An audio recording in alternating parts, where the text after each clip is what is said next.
ఎన్ని డిగ్రీ పట్టాలు పుచ్చుకున్నా, ఎంతటి ఉన్నత స్థాయిలో ఉన్నా సంస్కారం అనేటటువంటిది లేకపోతే ఆ చదువు నిరర్థకమే.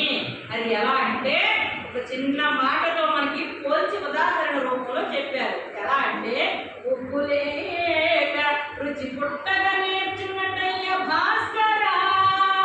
మనం చక్కగా తయారు చేసినటువంటి కూరలో ఉప్పు లేకపోతే నోటికి ఎలాగైతే రుచించదో అట్లాగే మనం నేర్చుకునేటటువంటి చదువులో సంస్కారం అనేటటువంటిది లేకపోతే ఆ చదువు అనేటటువంటిది నిరర్థకము. ఇది 10 మార్కులకు వస్తుంది.